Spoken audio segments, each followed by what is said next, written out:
house for a better night in Stillwater to get this season started. It's the number 10 team in the country, Oklahoma State, ready to welcome in Tulsa on opening day from Boone Pickens Stadium.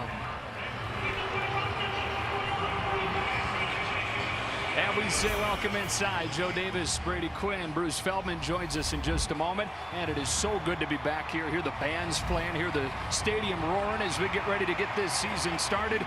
And Brady, when you think about Oklahoma State, when Mason Rudolph and James Washington announced last December that they were coming back, the Cowboys immediately became a legitimate contender for the playoff with one of the best offenses in the game. And the reason being, he had something to prove, and that's to win a Big 12 title. And it all starts here tonight. He had a phenomenal season last year. When you look at Mason Rudolph, he is your perfect pocket passer. He's tall, he's got a strong arm, he's incredibly accurate, and he's a good decision maker. But really what makes him special is his downfield throwing. He does a good job off of the play action pass of giving the fake and getting his head and eyes back around to set up to make the downfield throw. As you can see, he's got a strong enough arm to put enough trajectory and enough air on the ball to let James Washington and the rest of the wide receivers run to the football to make big plays. And Joe, I got to tell you, he's got plenty of talent. It's James Washington, it's Jalen McCleskey, but really there's 6 other wide receivers that they're going to rotate in. It's an incredible supporting cast. They face a Tulsa team that is no pushover. They won 10 games a season ago, and while we don't know even now who the starting quarterback is going to be, we know Philip Montgomery's the head coach, and his teams always score a lot of points. At Houston, at Baylor, now at Tulsa last year, and here's the other kicker. 4 returning starters on the offensive line and a 1,000-yard rusher, so he's going to have some help, whoever it is. And down on the field tonight, Bruce Feldman. Joe, James Washington is fast, he is physical, but rival coaches told me the thing that really makes this offense special is the connection that he and Mason Rudolph have.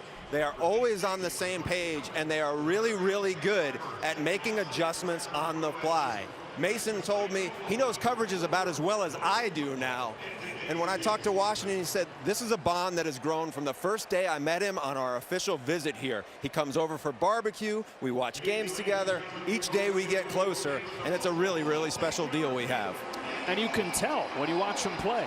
Anytime Mason Rudolph is in trouble, he goes looking for number 28, his big play wide receiver. Tulsa won the toss and deferred, so we get to see Rudolph and Washington and the Cowboys offense right away. 2 teams coming off 10-win seasons a year ago. Oklahoma State in the preseason top 10 for just the 3rd time in program history. Legitimate college football playoff aspirations. Tulsa trying to get its first top 25 win since 2010. We're all set. Redford Jones descended away. And off we go from Stillwater. It's a short kick taken by Chris Lacey. And Oklahoma State will start at the 26-yard line. So here he comes, Mason Rudolph. The things I love about him most, he's accurate, in particular down the field like we talked about in the open. He's a good decision maker. Only 4 interceptions last season, and he's a better athlete than you would expect. When you see him get pressure, he can buy time in the pocket. Every once in a while, he's going to hurt you with his legs in the zone read scheme or scrambling with the football.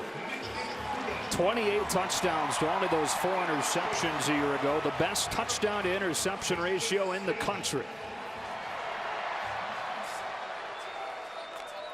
They begin the year with a run for Justice Hill, who was a freshman All-American a season ago, but he's banged out of bounds shy of the line of scrimmage by Craig Seuss. Number change for Justice Hill this year. Was number 27, went to number 5, and you're going to see they're going to play that up-tempo offense. It's so tough to defend. First pass play. Rudolph lets it go and has a first down to Chris Lacey. You mentioned it's not just McCleskey and Washington. The list goes on with the targets. They're so deep, they're so fast and talented, and they all have their specific skill sets. On 1st and 10 from the 34. Big hole for Hill this time, and he spins his way for 7. Into the arms of Cooper Edmiston. It'll be 2nd and short. That's what makes Justice Hill so special. He's the complete package. He can make you miss. He's good in pass pro, and he's good catching the football as well. Boy, and they are wasting no time. Lacey can't hang on. It'll be 3rd and short. And we take a look at the Keys to the game, sponsored by the Lincoln Continental. For Tulsa, you're playing the number 10 team in the country. Got to play clean. No penalties, turnovers, or missed assignments. And for Oklahoma State, expect the unexpected. And this is a big game for Tulsa on a national stage. They're going to throw in some wrinkles here and there and try to surprise you. Opening drive for the Cowboys, and on 3rd down and 3.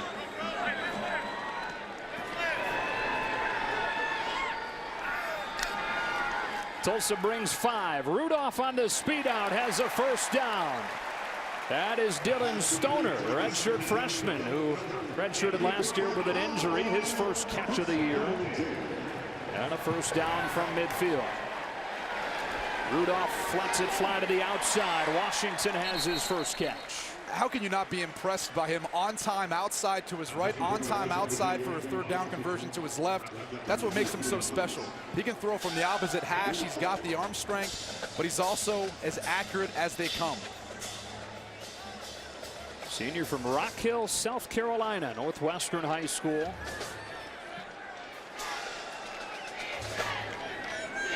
On 2nd and 5 from the 45.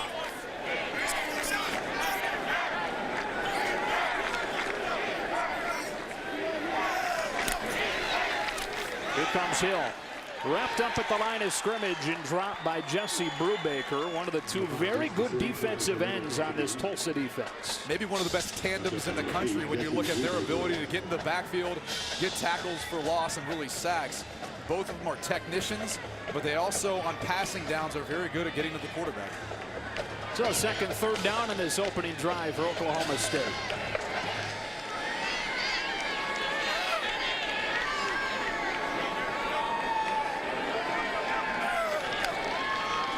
Tulsa drops 7. He gets rid of it as he's drilled down the sideline and caught for a touchdown. Tyron Johnson's first reception at Oklahoma State goes for a 44-yard score.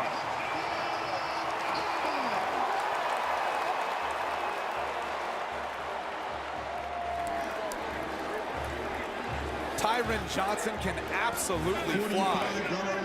You saw a little piece of that right there. He's a guy that the coaches talked about, Joe.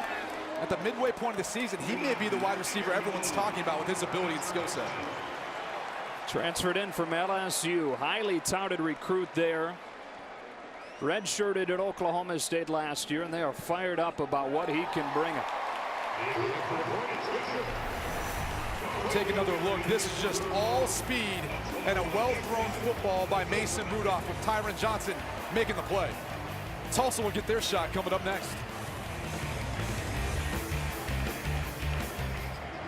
Mason Rudolph 4 for 5 on that opening drive with a pair of 3rd down conversions. The second one going for a touchdown to the LSU transfer Tyron Johnson. And now Tulsa will get it for the first time. Bishop Louis back to return this kick from Matt Amendola.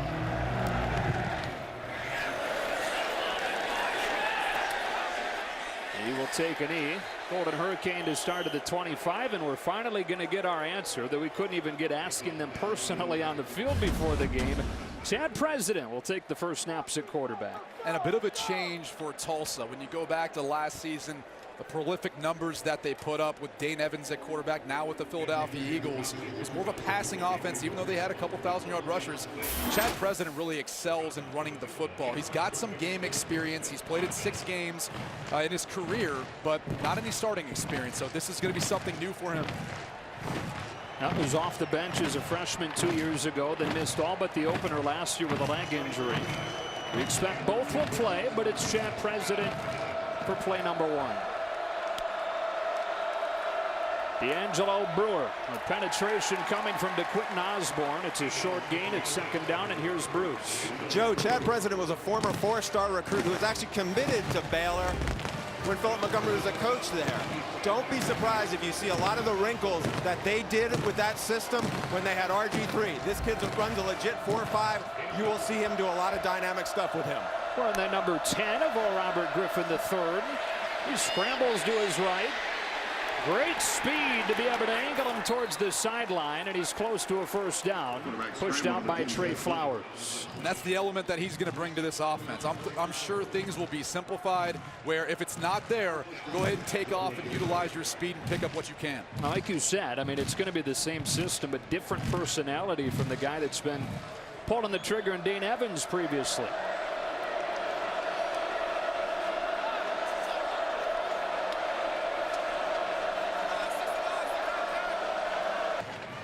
Off play action on first down. President to the sideline, throws a wobbling duck, 2nd and 10. So we've talked about it off of the top, but no matter who the quarterback's been, when Philip Montgomery's been in charge, they've been prolific. And he brings those wrinkles and that spread formations that you typically see at Baylor and some of the other schools in the Big 12. Forces defenders to have to play in space, helps clear up the box count for their offensive line. Brewer on 2nd down, nothing doing. Jordan Brailford is part of this very deep defensive front for Oklahoma State. Makes it 3rd down and 8 or 9. This is where Oklahoma State really would like to excel this year, is put teams in 3rd and long. Last year, they kind of played more of a bend but don't break defense, really played good red zone defense when teams got there, but they need to do a better job if they want to win the Big 12 of getting off the field on 3rd down.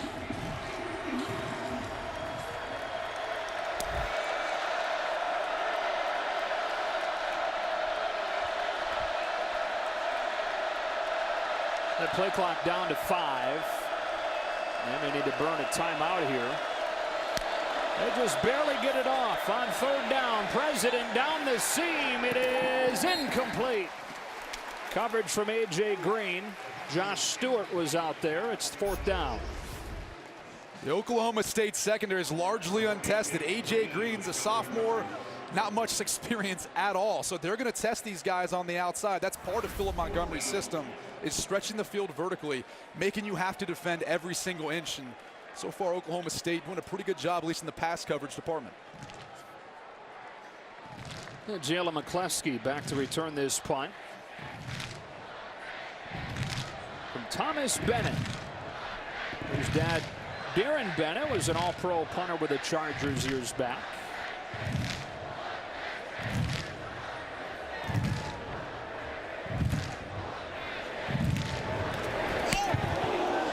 The side of his foot and out of bounds inside the 20.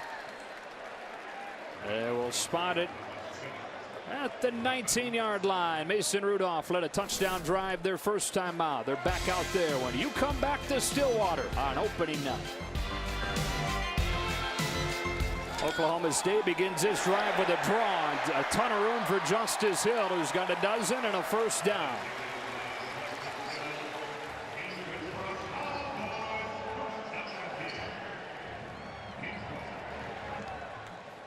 From the 31, off play action on the slant, James Washington. Another first down to the 47.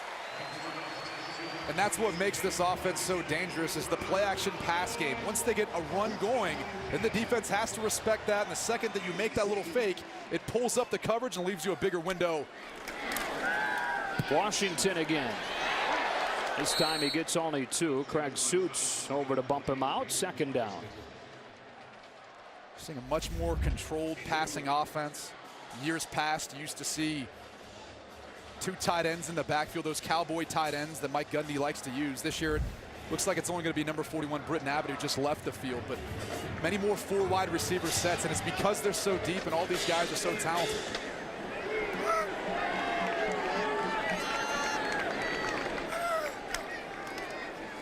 Another draw play for Hill. Able to stiff arm a defender, cut to the outside and get a first down. Manny Bunch eventually brings him down after 12. And the draw plays are effective versus Tulsa because Brew Baker and Jeremy Smith, their defensive ends, they rush so fast upfield thinking it's pass, it creates that running lane and those big gains that we've seen now from Justice Hill twice in this drive. Showed off some of that new strength. They say he's totally different physically. Here is a sophomore, put on about 15 pounds. And he's really a complete back. He can do it all. They don't ask him to be in pass protection much, but even then he still holds his own. Here he is again. This time can't spin free. Another stop for Craig Suits, who's off to a good start in this game. We go back to the previous play. You talked about the 15 pounds of muscle he put on. I think some of that went into this stiff arm right here, as you see him pushing away Colton Schindelar, who's every bit of 280, 285 pounds. And look at the moves afterwards. Yeah, a little bit of everything on display on that one run. Now he gets to come out. And J.D. King, a true freshman, comes in at running back.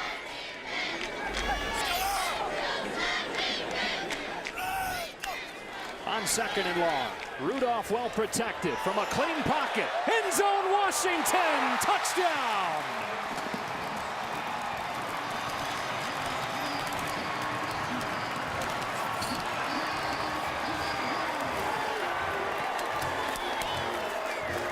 If there was one concern for the Oklahoma State offense, it might have been their protection, but this is a pretty clean pocket, and you can see why Mason Rudolph is so effective operating from it. There's no one around him.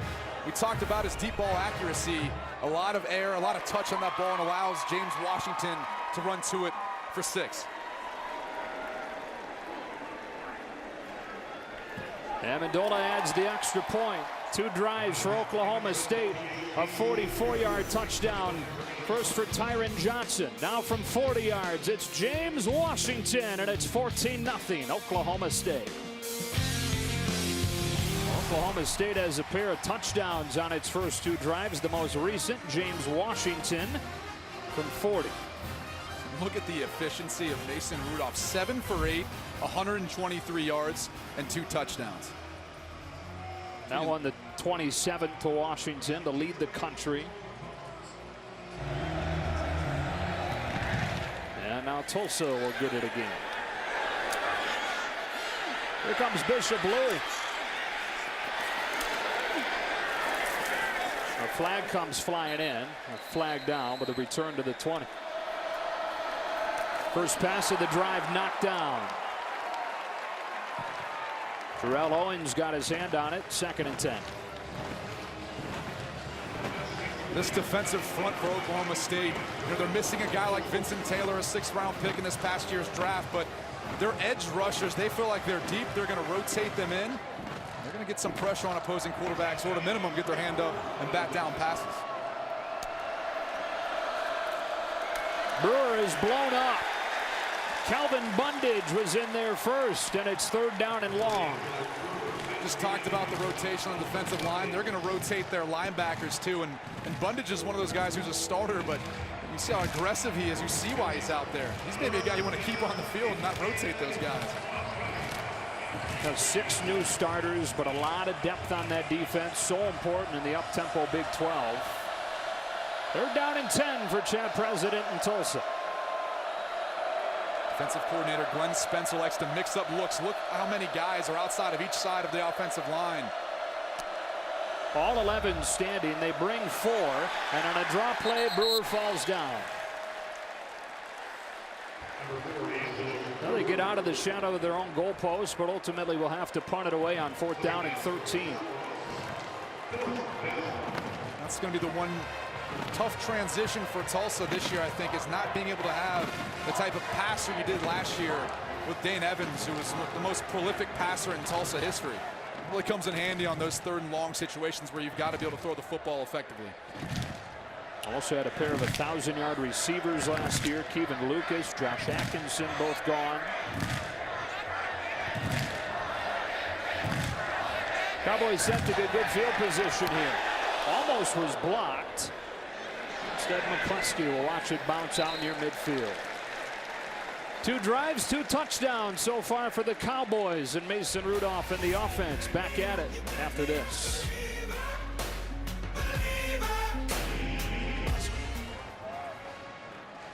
Latest check, J.J. Watt had raised $10 million. $1 million donation from Ellen DeGeneres. That one flutters out there. It finds Marcel Aitman, who stiff arms his way inside the 5. It winds up being a 49-yard completion, but it was very nearly headed the other way. This was almost 6 points the other way. Look down at the bottom of your screen. You'll see number 3, Marcel Aitman, waiting on the football. That was almost a disaster. And one play later, Justice Hill is in the end zone for a touchdown. potentially game-changing play, and that Kerwin Thomas is unable to step in front of that. And it's so tough defensively to have a play that almost turns into a big play for your team, then end up being a big play for Oklahoma State, to then get back lined up and be able to put on a goal line stand. It's a roller coaster of emotions. Ooh, didn't take long.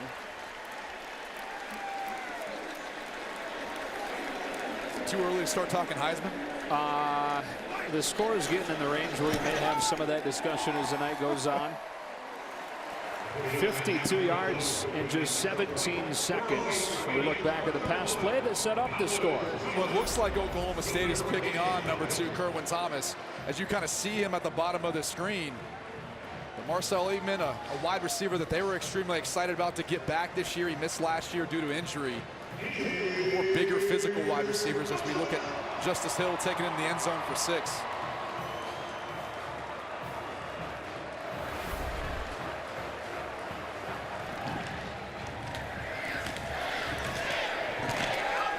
Bishop Louis, third return of the day already, gets popped. Kirk Tucker with a special teams tackle. So 2 possessions for Chad President go nowhere, and Luke Skipper, the freshman, gets his first opportunity. 3-year starter in high school. He was the district player of the year down in Forney, Texas. Had a big spring game earlier this year. Couple touchdown passes, 173 yards. I think that's where some of the hype or momentum built for Luke Skipper, maybe being able to compete with Chad President, who was highly touted recruit coming in, as Bruce mentioned earlier. 4-star recruit at quarterback, but now Luke Skipper gets his shot. That's Corey Taylor in the game at running back for the first time. His drive begins with a Taylor run and nowhere to go. So what's this like, being a young quarterback, getting ready to come in and make your college debut? Usually they're just trying to tell you to stay calm and do your job. Don't worry about everyone else's, because you're the guy communicating it to everyone else out there. But just do what you have to do first and execute. On second down, another run play. It's Taylor again for a gain of 3 and brings his first quarter to a close. Mason Rudolph 9 of 10 for 178 in the first quarter alone. It is all Oklahoma State. The number 10 Cowboys with a 21-0 lead after 1. 3 drives, 3 touchdowns so far for Oklahoma State. A dominating first quarter. They're averaging 12 yards per play.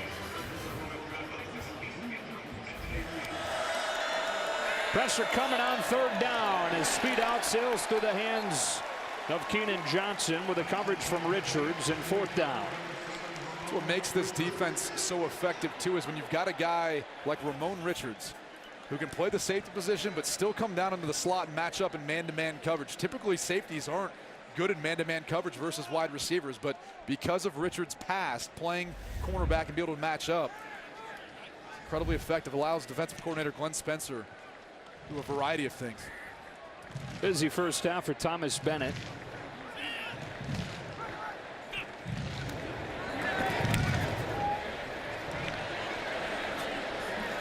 McCluskey will let it bounce and now run it down inside his own 5. He is dropped. The ball comes out.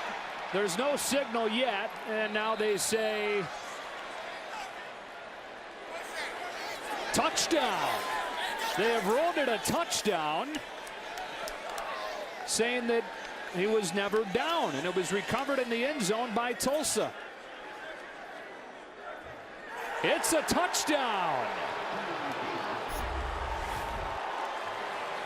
Well, first coaching point here, let the football go. This is not going to be a good return. And I mean many coaching points, but yeah, clearly that football is out. On his way backward into the end zone, no part of his body, I do not believe, was down. This will be a much better look. Yeah, definitely clearly out. Forced by Rob Reeder and recovered by the long snapper, Adam Higuera. How about that, the long snapper with the hustle? Love it. Bedford Jones hooks the extra point through. Tulsa's on the board, and the long snapper is to take credit. Adam Higuera with a moment of glory here for the Golden Hurricane in a 21-7 game.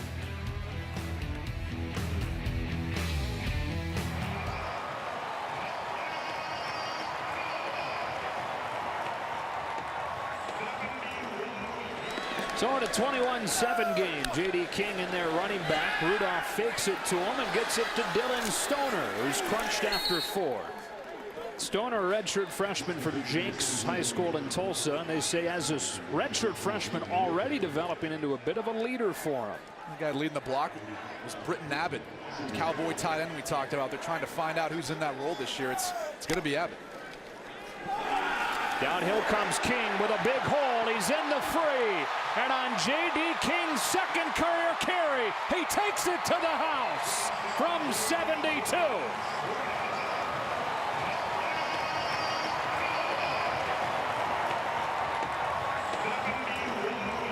And because of the quick screen to the outside on the last play by Dylan Stoner, look at all that room in the middle of the defense. Parts like the Red Sea, and J.D. King does the rest. The true freshman out of Pittsfield, Georgia.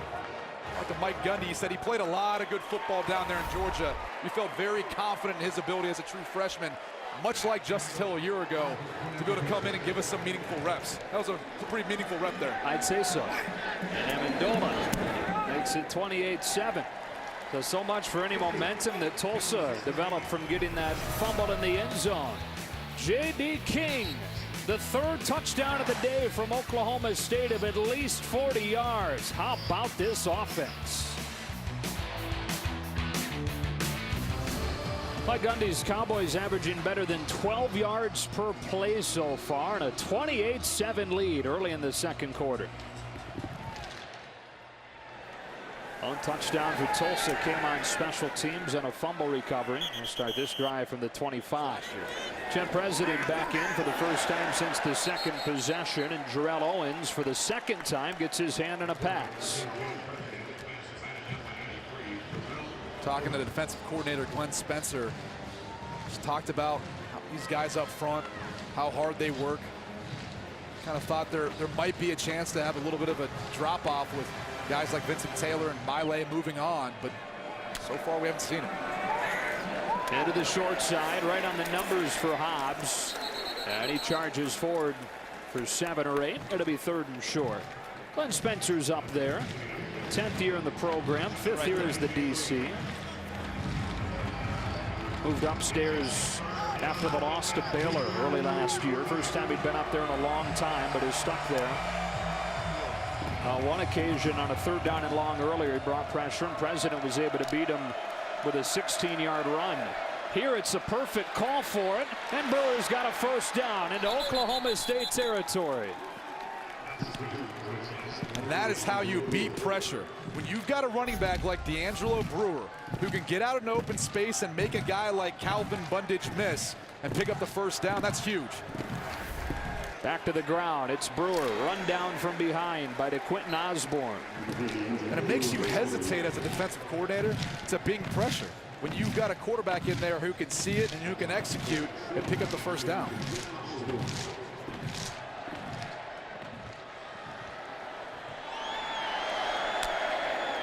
Five blockers on 5 men in the box, but it's a pass, and over the middle it's open for Hobbs.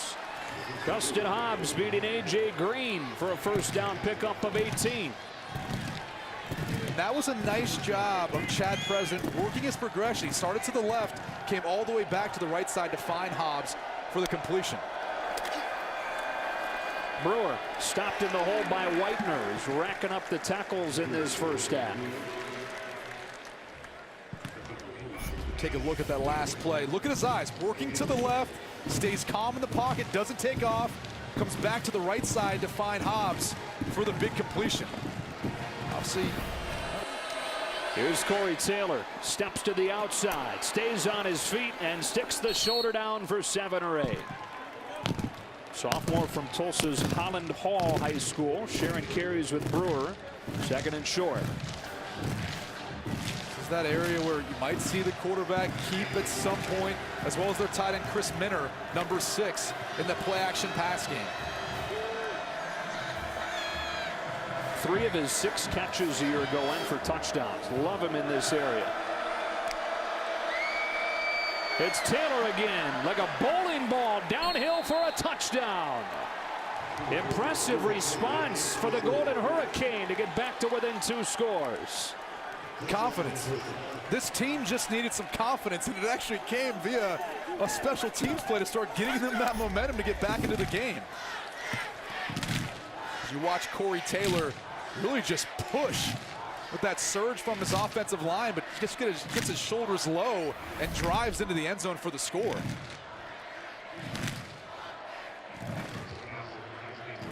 First offensive touchdown of the night for Tulsa.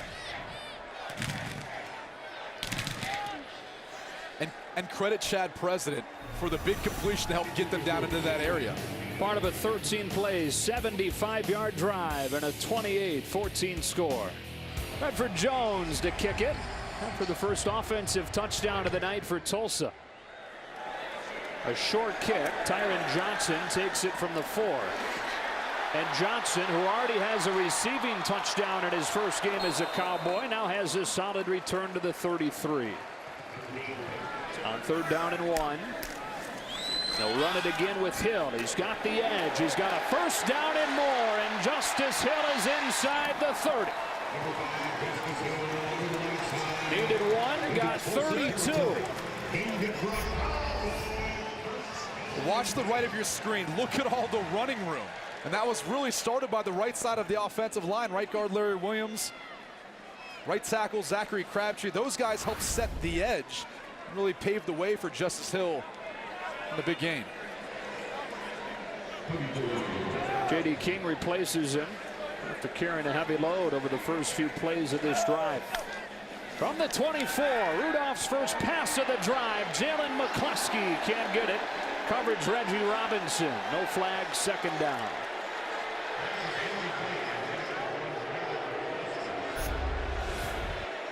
Let's take a look. Reggie Robinson, what defensive coordinator Bill Young thinks is their best cornerback. He turns back to look for the football and make a play on it.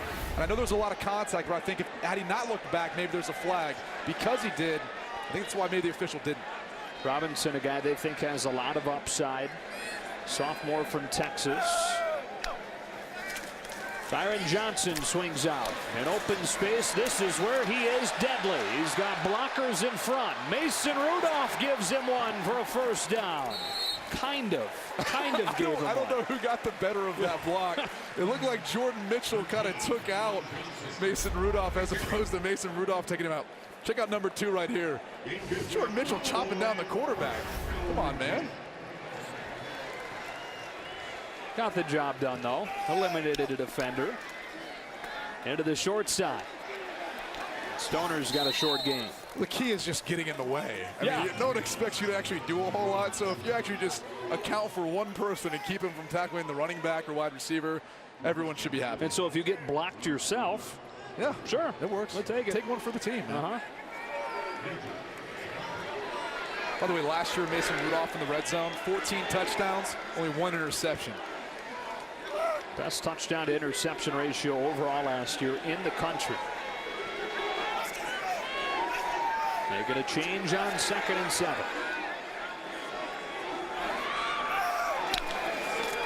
Calls a run play for King. J.B. King sticks his nose down, 3rd down.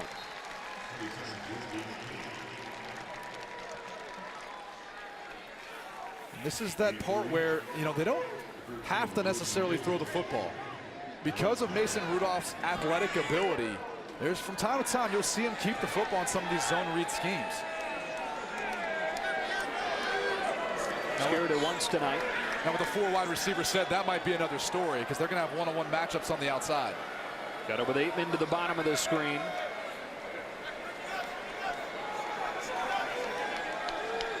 Again, the call comes from Rudolph. On 3rd down, it's back shoulder. Marcel Aitman has it knocked away by Reggie Robinson. And that's just great coverage by Reggie Robinson. Here's the matchup. that Mason Rudolph wanted. Elected for the back shoulder fade, even though Aitman beat his man. Typically, you'd like to throw it to the back pylon, but good ball placement by Mason Rudolph. You'd like to see Aitman be able to bring that in. But kudos to Reggie Robinson. Good play. And so Matt Amendola out for the field goal, replacing the all-time leading scorer here at Oklahoma State, Ben Grogan.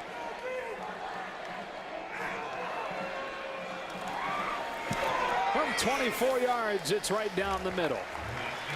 And Oklahoma State with a 31-14 lead. Losing Mike Gundy and his wonderful mullet, one of the greatest, I think, in sports history.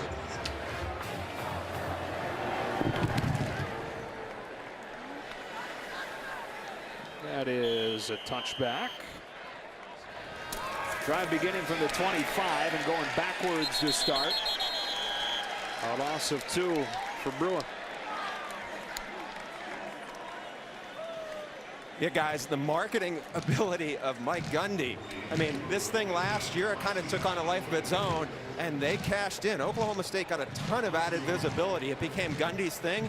He had fun with it. His players had fun with it.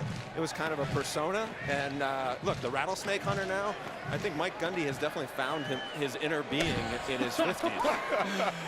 And second down on the out, it's a completion to Nigel Carter, his first catch. You've got to own it if you're going to go with a style like that. Mike has owned it. That's fun to it, too. You got high expectations for your team. And every day you get to come to a team meeting and look at your head coach with a mullet. He's got to put a smile on your face. They're down in 4 for the Golden Hurricane. Look at Chad President back at quarterback, kind of getting into a rhythm. Nice completion on that last throw. It's going to be tested here on third down. Seen him run for a couple of first downs so far. Now this 3rd and 4, he throws underneath. It's broken up and incomplete. Trey Flowers, the most experienced player on this defense, bolted after it and makes it 4th down. Interesting play call, kind of a pick route. You'll see number 31 reads it right away. Typically you use these rub routes when both cornerbacks or both defensive backs are up in press coverage. Then you can get that natural rub between the two receivers. But in that case, he was off. Trey Flowers read it perfectly. It's a good player. He's a very good player. And he's a guy who, he's going to be aggressive in the run game. He'll come up and hit you, but he's also got good vision. He demonstrated right there. So now Oklahoma State set to get it with pretty good field position and plenty of time on the clock. Fair catch taken by Jalen McCleskey at the 23. Probably wise. Last time he was running backwards to get a punt. Didn't work out so well. Yeah, well, he's back into it for Jalen. Well, 2:14 left and 2 timeouts for this offense. He boots, he sets, he throws for Washington, who makes the adjustment, and goodbye. Touchdown, Oklahoma State. 77 yards as this big play show continues.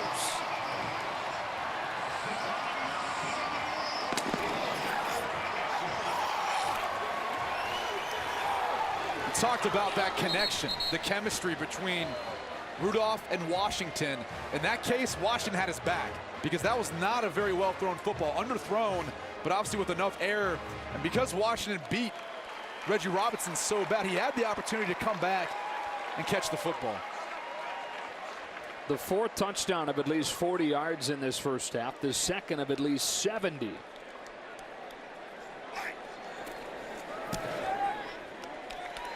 Let's take a look at that last touchdown. There's really not a whole lot you can say besides the fact that James Washington has a ton of speed, but Mason Rudolph, he gets a good fake, gets his eyes around, and he tries to throw it down there as far as he can.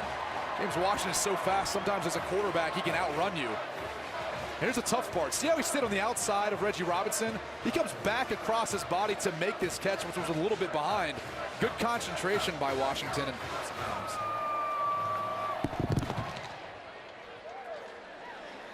so 10 quick ones for Oklahoma State. And a touchback here.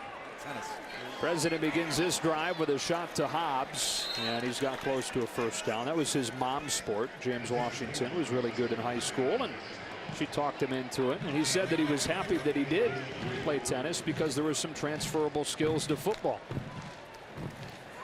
Brewer for a first down up to the 44.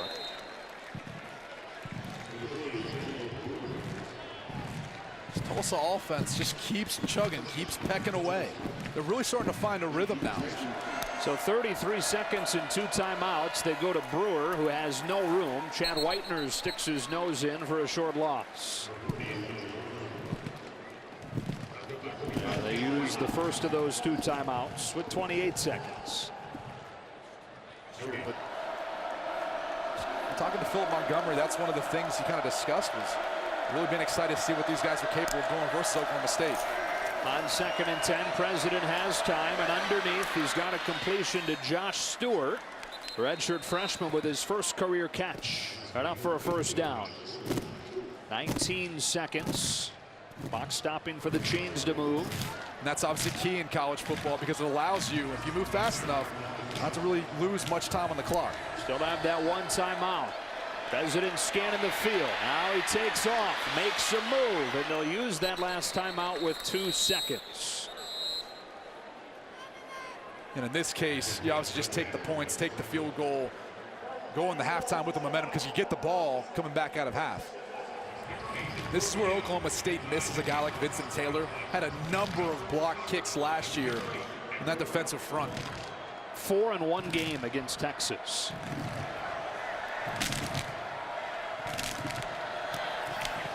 So they're able to take advantage of the second takeaway of this first half, converting those 2 turnovers into 10 points.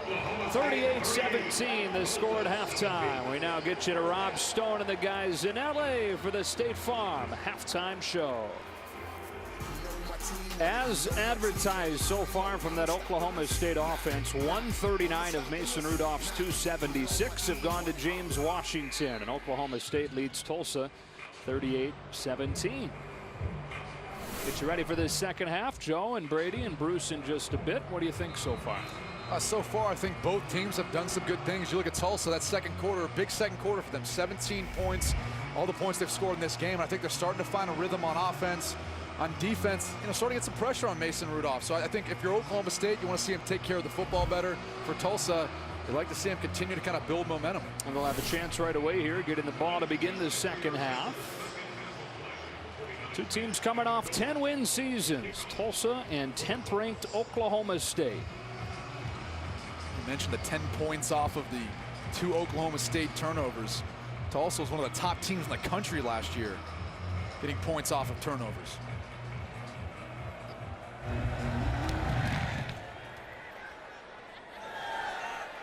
And a touchback to open half number 2. On 1st and 10, it's Brewer again.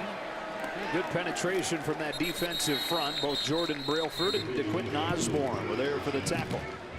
Number 91, DeQuinton Osborne's got a lot of expectations this year. Like Gundy said, he's the guy they're looking at to kind of replace Vincent Taylor. Those are big shoes to fill. Big feet to fill them. Osborne over 300 pounds. Thrown out of bounds. It'll be 3rd down. Pressure from Chad Whitener. 3rd and 10 for Tulsa. This is the first drive of the second half. Saw a lot more pressure when Chad President was at quarterback in the first half, in particular on 3rd down, 3rd and long. Looks like they're going to play more coverage here. And he burnt him on more than one occasion, taking off when they brought heat on 3rd down. That's the problem, too, when you don't bring pressure, is you still open up running lanes. They don't have anyone inside the box. I mean, look at that middle portion of the field. No one in there to account for the quarterback. President with a straight drop. Time to scan the field. Lets it go, and an opening man in a window. He's got a first down to Caden Johnson. Flags fly as he crosses the 30. Trey Flowers with a tackle after a gain of 34, but we'll see what the flag is. Illegal block in the back. Offense, number 4. 10-yard penalty. It'll be first down. So they do get the first down, but the flag comes after on Brewer. And here's Brewer on the inside. You're going to see number 8 Keenan Johnson come back to the football. Brewer right here hits Chad Whitener, number 45. Easy call. Just unnecessary. Just got a big gain. Let it go. Well, instead of being up around the 30, they've got it at the Oklahoma State 49.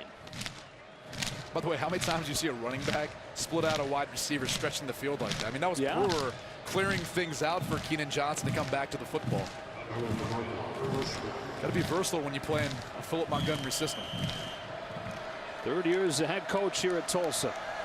6 wins year one, 10 wins last year, having to replace so much on offense this year.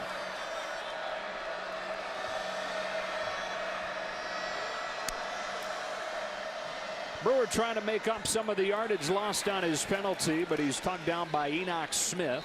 Yet another piece of this defensive front. We're talking about Philip Montgomery. The year before he came in, they won 2 games.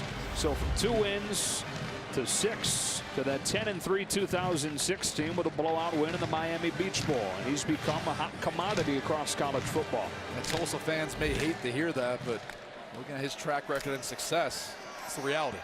Pressure's picked up with the ball thrown behind Johnson, and it's 3rd down. He's got an extension that he signed this winter through 2022, but as we see time and again, there are ways out of those contracts. Last 3rd down, Chad President makes the big play, keeping his eyes downfield, finds Keenan Johnson. Seems like they started to target Keenan Johnson more too as the games wore on. Johnson in motion here. So 3 to the wide side of the field, comes back to the short side. Hobbs has a step, can't pull it in. Off his fingertips with Rodarius Williams chasing, and it's 4th down. Those are the plays you have to make. A well-thrown ball by Chad President. Obviously trying to stretch Justin Hobbs as far as he could, and he had a step. Now with Hobbs' height, you might say, why not throw up a ball that's more catchable, allow him to come back and make a play on the football. Maybe there's a pass interference. They got to expect Hobbs to make that sort of catch. That's something they had a year ago in Lucas and Atkinson, and someone's got to fill that void this year. I always love the DB celebration after he was totally burned. Rodarius Williams saying, not up in here. That bounces into the end zone for a touchback. Oklahoma State, Mason Rudolph, a fantastic first half. Back out there for the second after this. Mason Rudolph starting what he and Oklahoma State hopes is a Heisman campaign here in his senior year. Back first and a quarter of the field, so a deep drop and a screen. Hill waits for the blocks to develop, then accelerates forward for 6 or 7. Craig Suits makes the tackle on Hill. He's from Tulsa. Won a 5-man battle for the job last year. Said the staff didn't take long to realize what they had in him. Very competent kid. So the intangibles there. And boy, does he flash once he gets on the field. 2nd down and 14. Hill on the ground this time. Pushes his way for close to a 1st down. He's got enough. With the big boys up front for the Oklahoma State offensive line. Center, Brad London-Blade. At the right guard, Larry Williams. Right tackle, Zachary Crabtree. I mean, they really just moved the line of scrimmage and paved the way for Hill. Had a big year last year, number 15. I'm curious to see when he gets involved. To the bottom of the screen. Huge hole for Justice Hill on a 1st down run inside the 35. They're having a lot of success on the right side of that offensive line right now. Kind of having their way with Shamar Robinson and Jesse Brubaker. J.D. King, freshman's already got a long touchdown run. He bullies his way for 5, and on 4 carries has 81 yards. I love the fact, too, that he's starting to get a feel for the offense. You know, that play was designed to kind of start right, cut back to the left. Britton Abbott, the fullback, leading the way that time for him. But you can tell, early on in his career, they saw this in Justice Hill last year. They're seeing it now in J.D. King.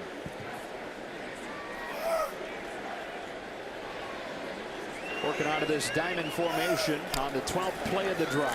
It's a draw play. It's King again. Bounces off contact. Surges forward for a gain of 8, and it's 1st and goal. That's just old school football right there. 3 yards and a cloud of dust. It's a formation that Oklahoma State's utilized through the years under Mike Gundy. It's a balanced attack. It makes the defense have to show you their hand whichever way they're setting their front, and they're looking at the offense as the strength. So you get to run to whichever side you want and really the angle that you want. 10 yards per carry so far. Knocking on the door of another score. King lowers the shoulder and gets to the 1. Robert Revels and Manny Bunch combining to stop him, and it took 2 of them.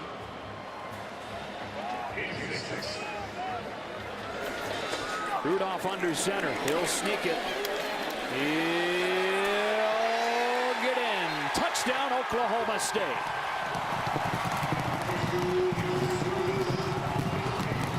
Not going to be denied on that one. 3 through the air and 1 on the ground for Rudolph tonight.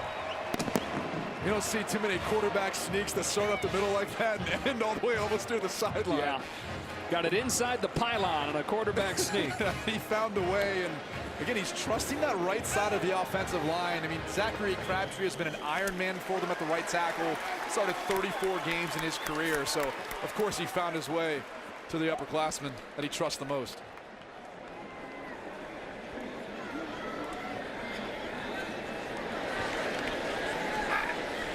Matt Amendola caps off a 14-play, 80-yard drive. And on the season's first night, Oklahoma State's offense as advertised. 543 yards and still a long ways to go. Back here in Stillwater, Oklahoma. Town of close to 50,000 people. And it has been buzzing this week. They are so excited about this Oklahoma State team that with this 14-play, 80-yard drive now leads 45-17, and I got a feeling that guy's going to be jacked by the end of the year. Push up a point. Bishop Louis leveled at the 16. Chance Cook with a special team stop for Oklahoma State.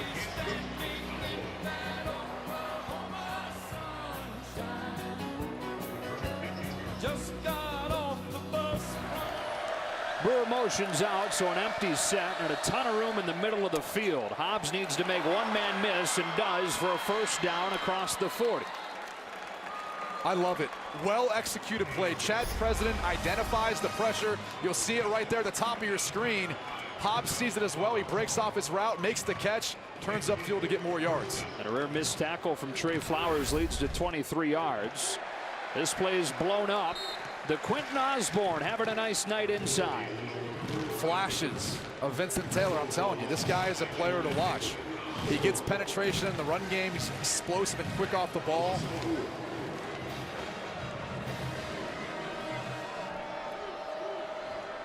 I'm talking to Philip Montgomery. You know, the offensive line was one of the positions he felt confident about in this matchup.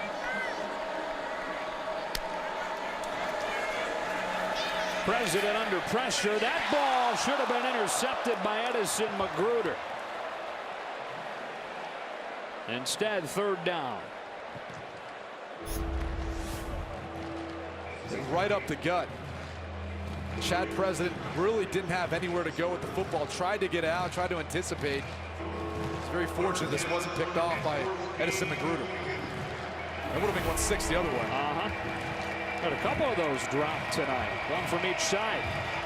How about Enoch Smith? I've seen him a number of times kind of show up pressuring Chad President, Luke Skipper earlier. So we've said about 8 different names on that defensive line making an impact already. Another empty set on 3rd down and long. President trying to run for it. He's got a chance, and he's got a 1st down. Some impressive things with his feet tonight. And that's the one thing you heard Mike Gundy talk about. We can't let him off the hook in 3rd and long. If you're defensive coordinator Glenn Spencer, that has to make you go crazy because you got him right where you want him. You let him off the hook, you let the quarterback scramble outside for the 1st down in a big game. Close to 50 yards on the night for President on the ground. Throws this one into double coverage. Bodies crashing all over, but no flag. Josh Stewart was out there. So were 2 Oklahoma State defenders. 2nd and 10.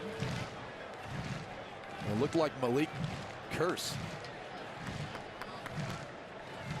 Now, 2 of the names we've not said. Cole Walterscheid there, 82 in orange. Traylon Weber, 89 for Oklahoma State. They're kind of 2 of the household names coming into the game up front. Yeah, Weber led the team in sacks last season. As the returning sack leader, coming back this year. And Walterscheid is a guy that Mike Gundy described as no one can beat him out. Everyone challenges for him, but they just can't beat him out. They want Johnson down the sideline. Great coverage from Morrow, and it's 3rd down. A lot of contact, and if you're a Tulsa fan and you want a flag, you got to get Keenan Johnson to come back to the football. I know Morrow was inside of him, but look at number 8. You got to make a move to try to come back inside more. Put your foot in the ground and get back to the football.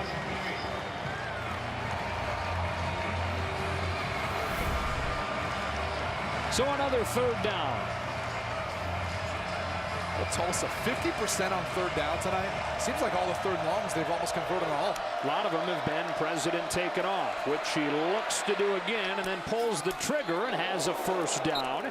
Malik Curse popping Nigel Carter, but he has a 1st down inside the 35. The senior out of Miami, Florida. Look at this big hit. Oh. That's a cornerback. I mean, usually those guys aren't as physical. They like get involved like that. They're more cover guys, but not here at Oklahoma State. Here's Taylor. Don't you love that sound of the pads cracking? It means it's back, man.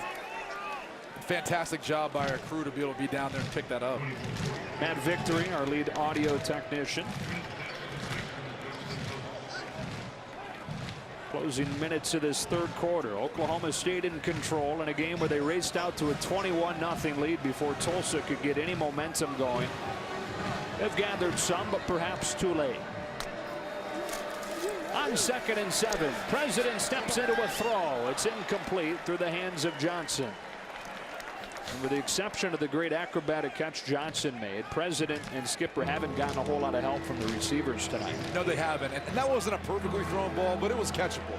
And for Keenan Johnson, if he wants to step into that position that Kevin Lucas played last year, where he's in the slot, he's going to be coming across the middle a lot, he's got to make the tough catches.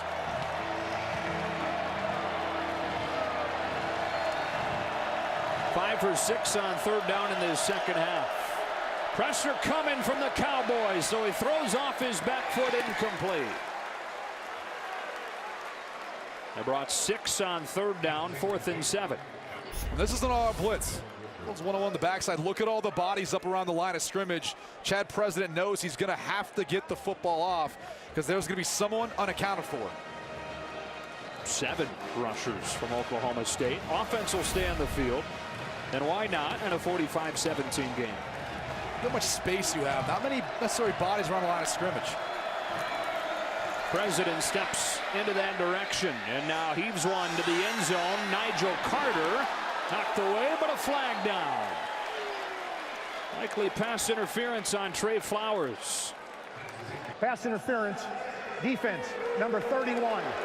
Be a 15-yard penalty, automatic 1st down. And so the drive stays alive for Tulsa. It's been a 4-minute drive for Tulsa.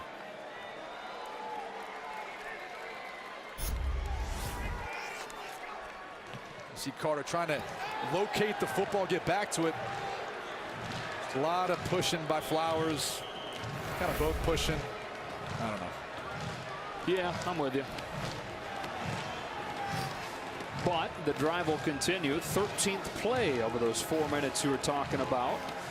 The surprising thing, you know, both teams have been substituting a decent amount, and usually they play with such a fast pace that they don't allow the other team to. They just keep the personnel on the field.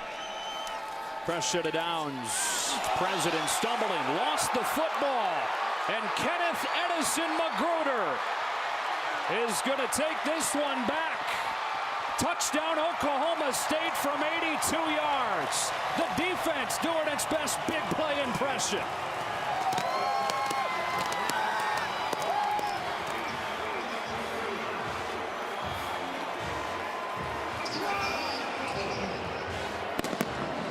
A year ago, this was the best team in the Big 12 at points off turnovers.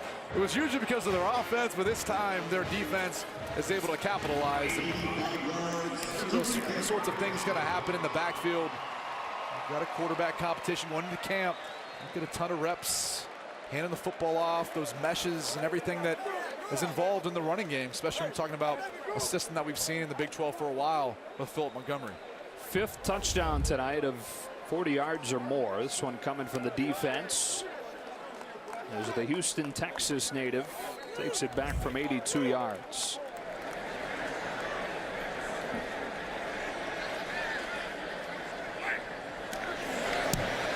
.52 for the Cowboys before the 3rd quarter comes to an end.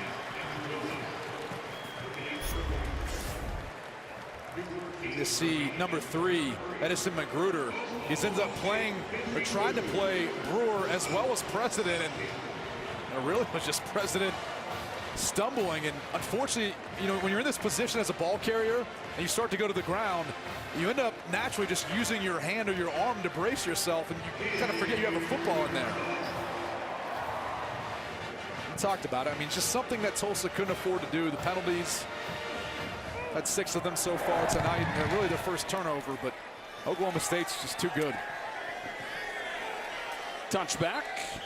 And that brings this 3rd quarter to a close. Oklahoma State in the preseason top 10 for the 3rd time in its long history, justifying that and plenty more tonight as we go to the 4th. It is all Oklahoma State in this one. 52-17 over Tulsa. Joe Davis, Brady Quinn, and Bruce Feldman. This one tonight, and then on to Norman for us on Saturday on Takes Over and promptly fumbles the ball. Those same people going crazy are now very happy. Terrell Morrow recovers the fumble, and Oklahoma State takes over at the 20. I believe it was Trey Carter and maybe Edison Magruder as well, kind of in there on the play. These guys have been getting a lot of penetration. There's Edison Magruder. It is Trey Carter, number 99, getting that big paw, a big mid on the football. You feel bad for Shamari Brooks on his first career carry, coughing it up. Yeah, it's never a good thing. They always call that the heavy hand. Anytime you got a fist like that or hand like that can knock the football out. But I'm sure he'll get some more opportunities, or hopefully he will. He's a true freshman. He's got to learn from that. I think he's probably more concerned he got that much penetration right from the get-go. This college football thing's no fun, he's thinking. J-Ron Wilson on first down for a gain of 4.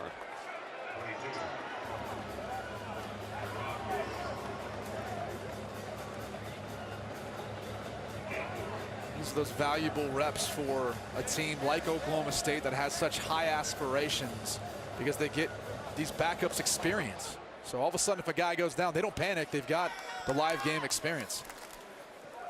Fine Fayuiaki leading the way for L.D. Brown, and a touchdown, his first career score. Freshman runs it in. Freshman provided a nice block. Tyrell Alexander. Everything going right for the Cowboys in this one. Fine Fayuiaki leading the way. And that's that all-important Cowboy tight end position. I think there's maybe some questions about who would fill that void. We've seen Abbott do it as well. So you really feel like you got 2 guys. You can do sort of what you did last season with those 2 tight end sets. That was key too for Mike Gundy, talking about, hey, we've run this system now where we can be in any personnel and run the same plays and still be effective doing it. Oklahoma State's put up 59-17 the score. We told you we'd talk a little more about Oklahoma State. We'll do that when we come back. Conference storylines into this 2017 season. Half of the teams are ranked. You've got new coaches at Oklahoma and Texas for the first time in the same season since 1947, when Bud Wilkinson started his tenure at OU, and Blair Cherry, who was a former baseball coach at Texas, took over the football program. And then the big thing is the championship game, back for the first time in 7 years. Bishop Louis will take a knee. We're obviously going to see Bedlam in early November, but There are a lot of people that think we could have a repeat in the championship game. Coming in, how do they stack up? Well, look, Lincoln Riley's first year, Mike Gundy has been the consecutive longest tenured head coach. Obviously Bill Snyder, but a little stint where he missed some time. Offensively, I think you got to give the edge to Oklahoma State based on what we've seen tonight, all they have coming back. Defensively, probably Oklahoma. A little bit more experience on that side of the ball. Quarterback, it's a push. I don't care which way you go. Both are fantastic. And the schedule plays to the part of Oklahoma State. I think they've got a little bit easier schedule when you look at the home and road games. So it plays to their advantage of getting to that conference championship game. And that I think is a big discussion, because that's something that was missing in the first 3 years of the college football playoff, is not having that 13th game indicator like the playoff committee talks about. The Big 12 is going to have it this year. And they've got a round-robin schedule to kind of say, hey, we're definitively the one true champion, a slogan that they maybe dropped after the first year debacle with the college football playoff. But here's the thing. It could backfire on you, where you could get a team, say Oklahoma State runs the table. They face a 2-loss team in the championship game and get beat. It could backfire, but that's the same predicament that I think every other Power of 5 conference is in with their conference championship game. We've seen that before. To me, it really comes down to if both teams end up with one loss. You've got a champion that's won, but they lost to them maybe in the regular season. That then changes things. Is who do you really determine between that? The conference champion that has the title, even though they split when you look at the regular season and the postseason. So, again, you're arguing semantics, but at the end of the day, I think it's good for the Big 12. I think they'll have a very good chance of getting one of those two teams in because of the conference championship. After the Hobbs catch for 9, a first down run for Corey Taylor. Sure is going to be awesome down at Jerry's World, first weekend in December. Jerry Jones does it right. For anyone who hasn't been to that arena, that facility, it is top notch, as good as it gets. You know, so much of the issue for the Big 12 in 2 of these 3 years of the playoff where they didn't get a team in was what happened in non-conference play. And there's going to be some good opportunities. You mentioned the Oklahoma trip to Ohio State, the obvious one, but there are others that will be a barometer for this conference. That's part of the criteria that the College Football Playoff Committee wants to see. Tough non-conference opponents. I mean, you go back to last year, Big 12 didn't have the best year, in particular versus non-conference opponents. Now, bowl season they did. They went 4-2. Were projected to go like 1-5, but ended up having a good bowl season. This is going to be big for the Big 12 to make their case as this conference being amongst the best of the Power 5 conferences. On 2nd and 3, back to the ground with Taylor, who is absolutely pummeled. Shy of the first down marker. That is not James Washington. That's Thabo Waniki making the stop. Let's check in with Bruce. Yeah, guys, just to follow up on that non-conference point, how big it is for the Big 12. Here's Taylor breaking loose. We'll get back to you in a moment, Bruce, because Corey Taylor is taking it to the house for a touchdown. From 55 yards, his 2nd score of the game. Go ahead, Bruce. Just towards that end. West Virginia plays Virginia Tech. Virginia Tech's actually a favorite in this. Bud Foster has almost everybody back on their defense. What will be interesting here is Will Greer, who started at Florida, was really good. It's his first game at West Virginia. I think this could be a big statement game for the Big 12. This is a big one because we know Oklahoma's going to have to go to Ohio State, and obviously Texas plays USC. This is a big opportunity for a nice win in a non-conference game for the conference. He's right, and I think you look at Ohio State and Oklahoma, that's going to be a big one next week. Ohio State's struggling now. We'll see what Oklahoma's going to be able to do. First time in 5 years Oklahoma State has had 300 yards rushing and 300 yards passing in a game. 639 total here in the season opener. Dylan Stoner to bring this one back. He's stopped at the 27. On first down, Cornelius goes right up the middle to Jaron Wilson. You know, coming into a season, even though there's all the hype and on paper you look really good, there's always kind of that fear. What's it actually going to look like when you get out on the field and play? And how do you think Mike Gundy's feeling about what's actually transpired once they suited him up? I think he's got to feel good about his team and how they've performed to that. I think they met his expectations. Of course, there's some things to clean up. Clearly the turnovers, some of the decisions with guys that you really trust in McCluskey and Mason Rudolph. But all in all, I think he's got to be pleased with where they're at. And I got to tell you, from playing in college and playing in the NFL, when you don't have that preseason like they do in the NFL, you get a little bit of anxiety because you haven't really played anyone else. You don't know how things are going to go once you play in a real game. Jaron Wilson. Good thing for Gundy, he can go out in his fields and kind of take the load off, take the stress off. That's not true. He's got an issue with army worms. I heard that. He's got to deal with army worms, and he's going to have to deal with South Alabama next. On the road, won't necessarily be an easy game down in Mobile, and at Pittsburgh, the toughest of the non-conference slate. Well, look at their home games. You know, they got Oklahoma at home, right? Bedlam's going to be at home. They got Kansas State at home as well. So they've got some games where I think they should feel confident about their ability going up against a couple of the better opponents in the Big 12. So not to say there's not tough road tests, but I think you look at the top 2 opponents besides Oklahoma State. Well, they hand it off to Jaron Wilson, who won't get the first down. Jeremy Smith was there with Colton Schindler. 4th down inside of 4 minutes.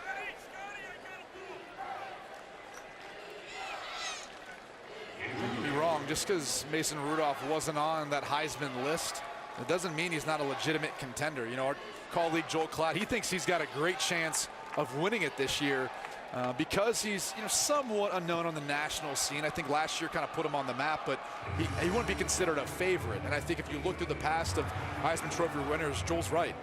There's a good amount of guys who've won it that kind of come out of nowhere, or at least weren't the favorite going into it. Kerwin Thomas back to return this punt from Zach Seiner. Makes a nice grab, it appeared, but the ball came out. They've whistled it dead at the 23. So much for the nice grab, but not going to cost him. Again, the silver lining for him is just their conversion on 3rd down. I mean, they're 60% for the day. Chad President had a lot to do with that. And if you're Philip Montgomery and you're looking for, you know, kind of some optimism or hope, it's really the way he performed on that critical down to be able to sustain drives and help continue them down the field. And they've run for over 200 yards overall. Part of that has been President, 70 yards for him. 100-yard rusher in Corey Taylor. There's that misconception, we talked about it earlier, just because they play more of that spread style where you see the wide splits with the wide receivers. But really that's more about clearing things up for the offensive line to run the ball. And if you look at their breakdown of play calls, they were 68% run last year on 1st down and about 56% on 2nd down. So, you know, really they're a team that's still based off the run, even though they have this identity as wanting to always air it out. So that will do it for this one. Looks like Tulsa is going to let it run, or they may try to get one more play in. So Oklahoma State will get its 22nd consecutive win in a home opener. They do put it in play with Shamari Brooks. And now the game will come to a close. 59-24 the final. Mike Gundy's squad justifying that nice preseason ranking with a blowout win over Tulsa. For Brady and Bruce and the rest of our crew, Joe Davis getting it to Rob Stone and the guys in LA for more post-game coverage.